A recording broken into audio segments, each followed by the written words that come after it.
So very good morning students. So we are in discussion of unit number 2 with respect to various embedded networkings. So just as a brief introduction, I will recap what we have seen. There are two types of networking. One is you can either go for parallel or serial, and we have concluded that serial is with minimum number of cables, so we go for serial communication. And there is subdivision in serial communication. One is synchronous mode, another one is asynchronous mode. And in previous video we have seen about CAN bus, which is an asynchronous, and now let us see an example for synchronous. Okay, so today's class we will discuss about integrated circuits, which we call it as I square C, that is 2I into C, which is nothing but integrated circuits protocol. So it is one of the very popular protocol where you go for serial communication by synchronous mode. Okay, so similar to that, this was developed by Philips. So Philips in 1980, around 1980, they developed this protocol called I square C, and they came with the version as one for commercial application in 1992, which was able to support about 100 kb per second, 100 kilobytes per second, and maximum fast of around 400 kilobytes. Then came the version 2. They slightly modified the protocol, and 1998 it was very high speed mode where it is 3.4 Mbps per second. Okay, so this is also a very wide application type of protocol similar to your CAN, whereas CAN is asynchronous and I square is synchronous data transfer. Okay, so classify device into slave and master, similar to your CAN bus. Here also you have master and slave. Master is nothing but a person who is going to transmit, and the slave is the person who is going to receive. But here what is the difference between, see, all protocol try to compare and then study, because then it will be very easy, you can easily remember. So for that only I am saying, when you compare with CAN, in CAN I have told that one will be master and he will be broadcasting the data. The word broadcasting, you have to understand that the data is sent to all. Okay, so all will receive, but it is not required by all the people. Only one may require the data, only he will get the data and others they will reject. So that is CAN. I again repeat, in case of CAN protocol, it is like broadcast type. So when you say broadcast type, you don't want to tell any address and all, you will just broadcast it in, then the receiver, he will check whether the data is required for him. Only if the data is required for him, he will pick up or he will omit. So who is the key person is the programmer. The programmer, he has to write program like that, such that if that information is required, then automatically it will get the data. In CAN there is nothing called address. Okay, whereas when you come to your I square C, you have 7 to 10 bit address. So now it is a single-ended sending, which means a master will know about the slave and he will know about the slave address, and the data is sent only to that particular fellow or the particular slave. Even if you have 10 slaves also, the data is not sent to all 10 slaves, it has been sent to only one slave, and that slave will try to receive. So the thing which you have to remember is, master device use either 7-bit or 10-bit address. Here address is playing the role. Okay, and to specify the slave, the partner of the data communication. Then supports bidirectional data transfer. So all the slaves at a time, it can behave like a master or a slave, but at particular instant there can be only one master and others should be slave. Once his data transfer is over, another slave can become master and try to transmit, and so that it is called as bidirectional. Okay, allow multiple masters. So that is what I mean to say. See, for example, if you have a network where you are connecting 4 to 5 person together at a time, among this 5 person, one will be master and other 4 will be slave. Once that particular person has sent all the data, then automatically now again chance will be given to all 5. Anyone can become master, and then that particular fellow will start sending the data. So that is what we mean to say on these 4 lines. So I repeat, here it is based upon slave and master. Okay, at a time one can be a master. Then if that particular is master, he can send 7 to 8 bit address. So that address he will send it on the line, and it will be select only that particular slave into connection, and then they start sending. At that particular point of time, only data is sent from master to slave. Once the data communication from master is over, then another person can become master. So that is why we call it as multi-master. Then comes about your signal. What type of signal we are going to use? Then float high and driven low. Whenever you send data, this value will be brought to 0. Whenever you are not sending any data, line will be in high, which means this we have already discussed. Okay, we have discussed this when we deal with the RS-232 itself. There I have told that since your room has so many noise, so obviously if you put a 2 wire in your environment, that wire will have some amount of voltage that is due to the noise. So that is the reason why that voltage cannot be considered as data. So what I will do is, whenever I send data, I will bring it to 0, or whenever data is not sent, the line will be high. So that is what is told in here, float high, driven low. Okay, if you are leaving without any sending data, it is called float. Driven means you are sending data. Okay, now since it is a synchronous communication, whenever you say synchronous, then clock should be same between the two. So you have to have a line called clock. So uses SCL, that is signal to carry clock signal to the synchronous data transfer. So here it is a synchronous data transfer. So I will send the clock from my master. So for each and every clock, 1 bit of data will be sent. I repeat, for each and every clock pulse, 1 bit data will be sent. So use SDA. SDA signal is to carry data. So you should have 2 lines. One line is for clock and another line is for data. Okay, and I think you all know that in semiconductor device there is 2 type of terminology they will call. One they will call TTL, transistor logic. Another one is CMOS technology. Okay, in CMOS technology and TTL, the difference is, in TTL you will have inbuilt 2 transistors connected back to back, that is Darlington pair will be there. You do power amplifier, so externally you does not require any pull up value and all. Whereas in CMOS technology there won't be 2 transistors, only 1 transistor will be there. So externally you have to pull up. So in I2C protocol you have to go for pull up resistance. So pull up resistance are provided for your I2C protocol. So you can see from this figure, this 2 is called pull up resistance.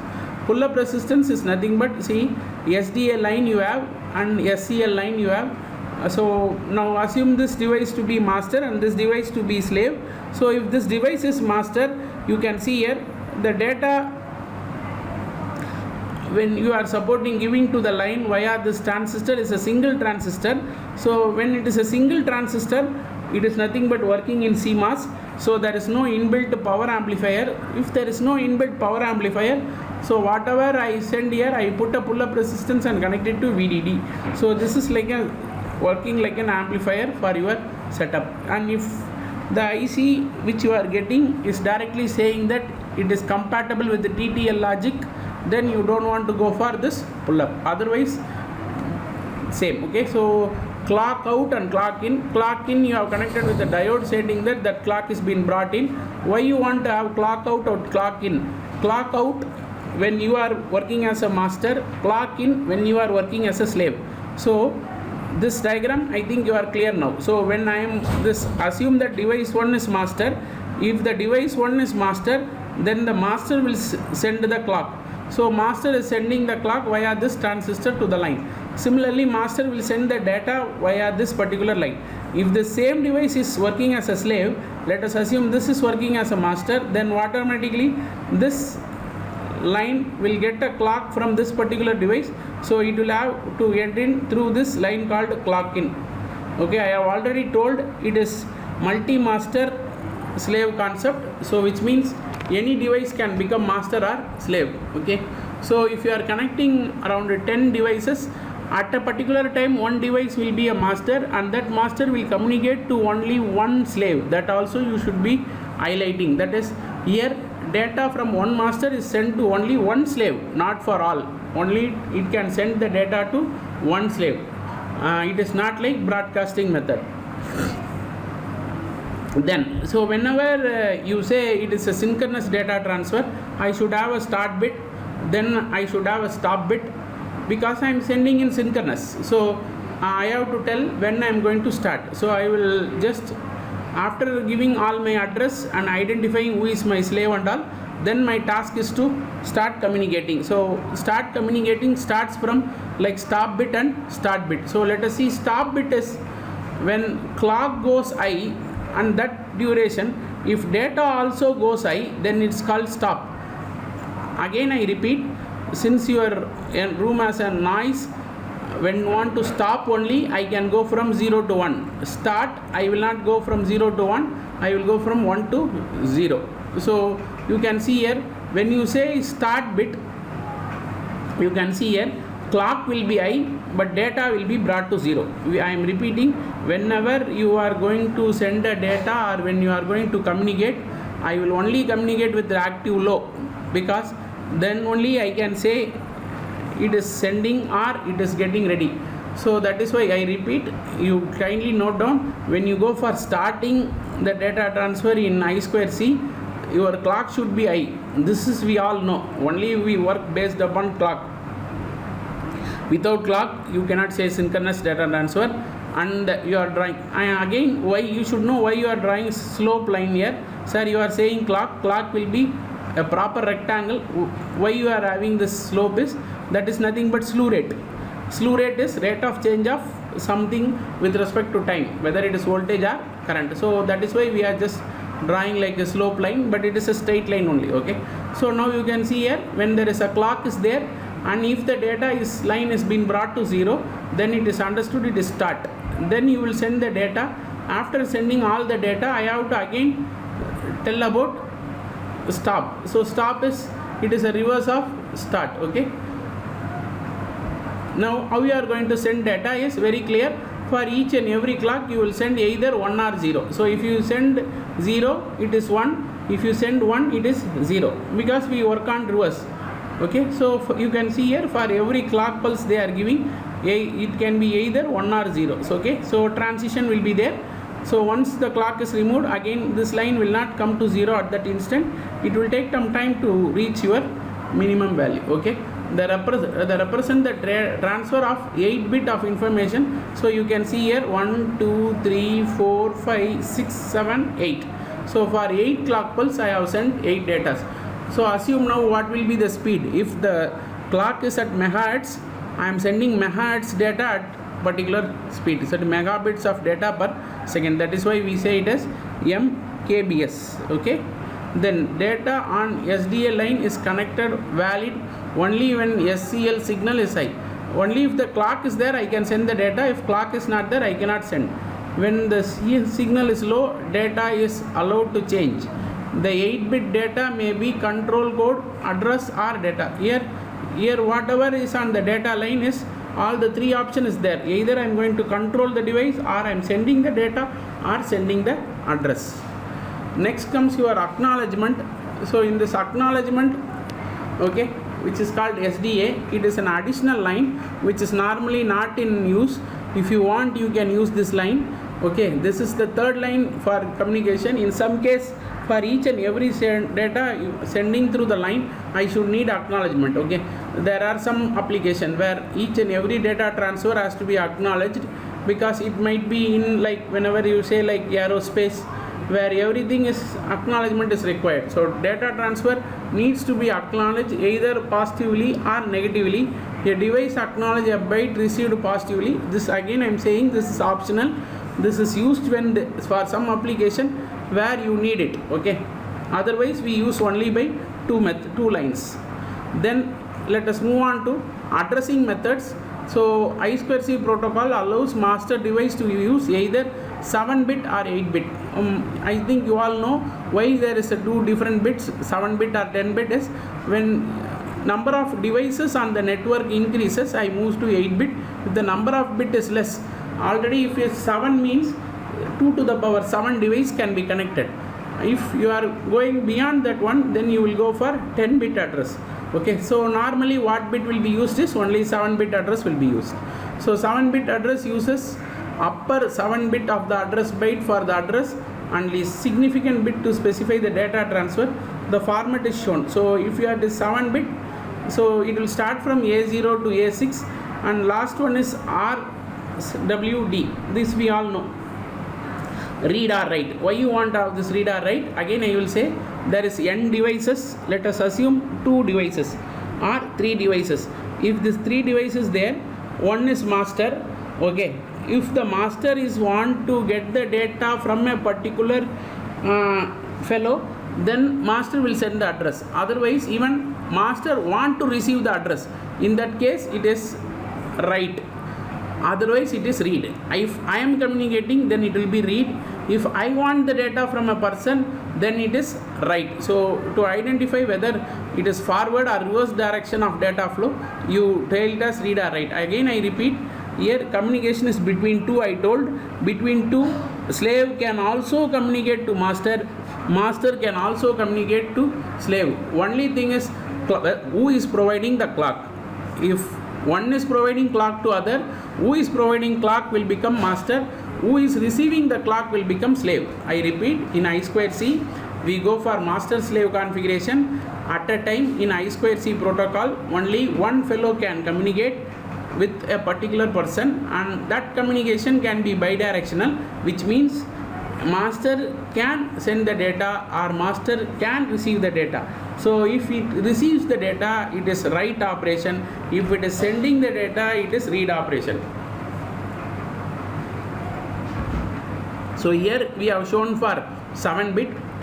In same I2C, if it is working on 10 bit, you can see here from A0, A1, A2, A3, A4, A5, A6, A7, and the 8th bit is used for read write. There is no change between 7 bit to 8 bit. Okay, there is no change between 7 bit configuration and 10 bit configuration. You need additional, which is being shown here, A8 and A9. Okay, till this it is same. Only thing here you have till A6, here A7, after A7 you have read and write, then 8 and 9. So this is the 10 bit.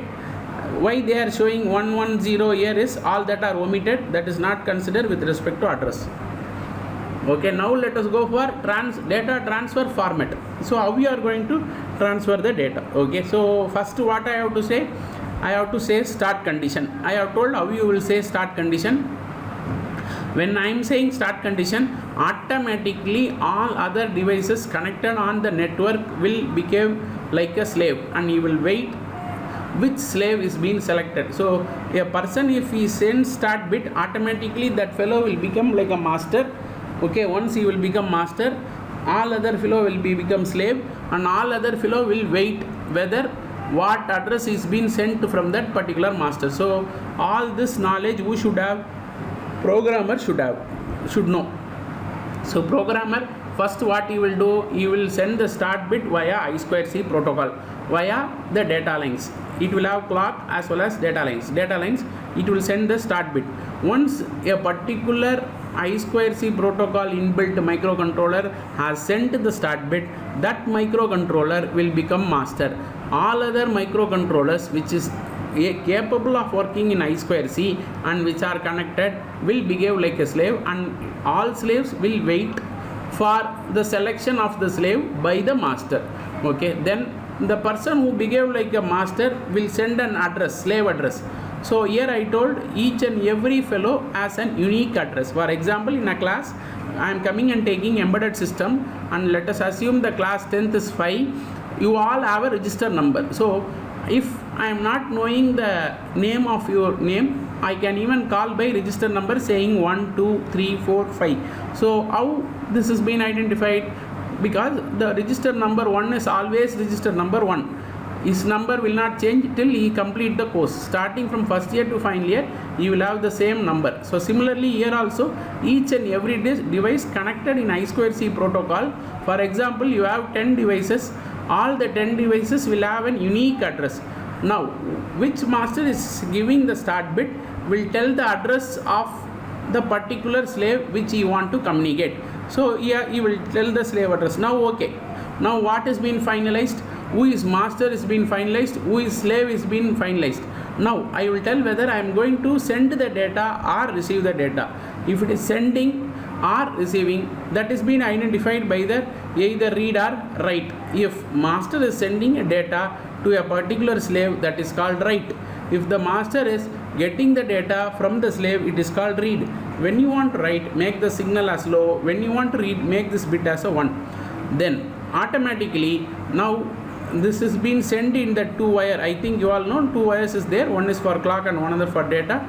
So that this address will go to all the slave, and only one address, one slave will have this address, and that slave has to respond to the master. How it is responding? It is giving the acknowledgement. Once this acknowledgement is received, now master will come to a conclusion that the person who he wants to talk is ready for communication.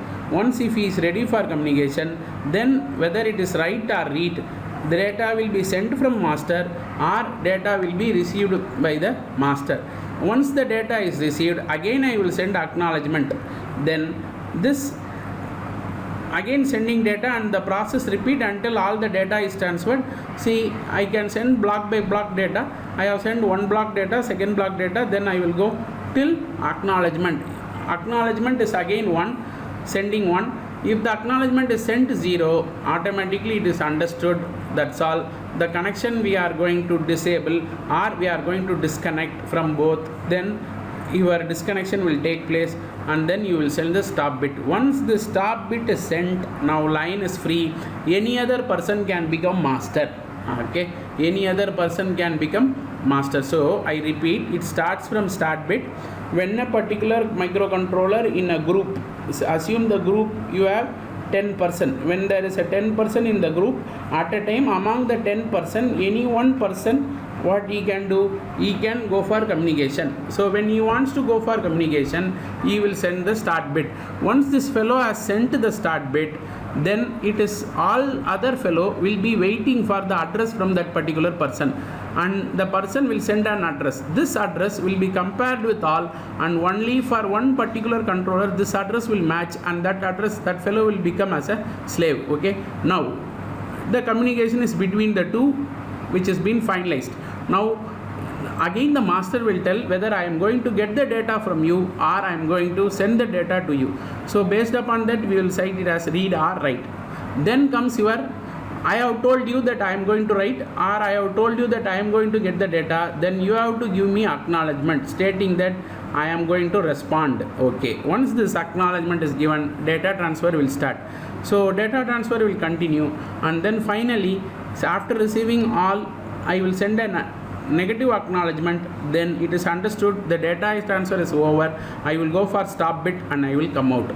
Once this I have come out, now again among the 10, anyone can become master and then start communication. So this is called I2C protocol.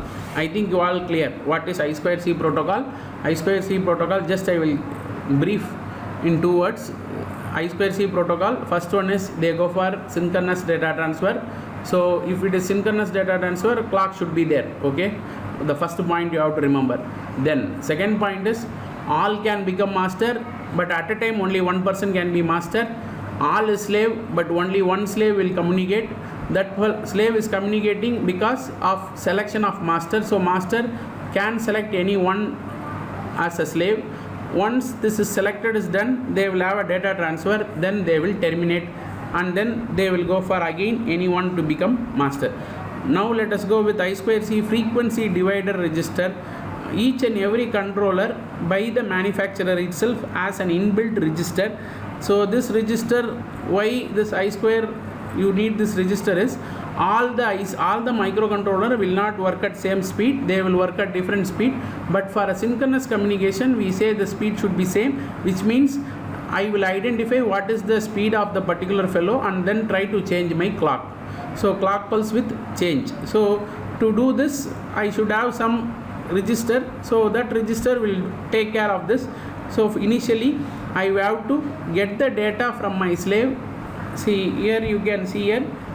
So at first stage what I will do, I will give start bit, I will give the slave address, then I will want to write it in my memory. What I want to write, what is the maximum clock frequency that my slave can operate. So that I will ask, and that slave data is nothing, not a data, it is a controlled word, it will come from there. what control word it will come? It will say this is the speed at which I can work. Okay, now on receiving this data, the master, what it will do, it will load the register stating that this fellow can be operated at this particular speed. So you can see here in standard mode, each and every person has its own operating speed. So based upon that I will select it, then I will do. So let us see an example for digital thermometer or thermostat. So okay, so when you go and search in data sheet, I think you should know the website to go where and search this. That is nothing but alldatasheet.com. It is a website. Go there, just type it as DS1631A, which is nothing but a temperature sensor which work on I2C protocol, which means the sensor data will be transmitted in I2C protocol. So nowadays, see, we doesn't go for LM35 and all, because LM35 only will send analog output. That analog output should be converted into AD digital, then it has to be given as an input to a controller, then the controller will have to give. All such things is not now there. You go to shop, directly buy DS1631A, automatically it has an inbuilt I2C protocol with it. Okay, so that two lines you can see here. When you see a line called IC, SCL and SDA, I can identify that this fellow has an inbuilt I2C protocol, that IC itself having internal. So all that work it will take care, and it will send the data in I2C format required. Okay, so our task becomes more easy. Then this converts temperature from 9, 10, 11, 12 bit reading over a range of 55 degree to 125 degree. Say what is the level of temperature that it can measure. So usually where this will be used is in cement factory. You all know there is something called a furnace, where I will try to mix all the powders and try to make cement from out of it. In that case I have to heat, where I will go for beyond 1000 degree, 1000 Fahrenheit and all such things. So there, if I want to measure the temperature, I will go for DS1631A. So T out is assured whenever connected ambient temperature equal, then once assured the T out will say I until the temperature drops below. So it can work in even closed loop, this particular IC. So you can set it to operate in a particular temperature also. Okay, then serial RAM. I think you all know there are many type of memory devices like RAM, ROM, EEPROM. So nowadays EEPROMs are available with I2C protocol itself. So buy this fellow directly, 24LC08B. It is an EEPROM with can work in I2C protocol. So you can see here there is 2 pin there, which is called ICL and IDA. So when you form an embedded system with all microcontrollers forming a group, where I need a memory also working in I2C protocol, that is what is there. So at that time you will use this. All this you should be very clear. There is EEPROM with the normal data lines and address line is also available, and EEPROM with I2C protocol is available. The reason why we go for I2C protocol, because in a network where I am using I2C protocol, I should have all the peripherals also should be compatible with I2C. So that is why I go for this 24LC08B. Okay, so with this we will stop about I2C protocol. I think you all clear with this.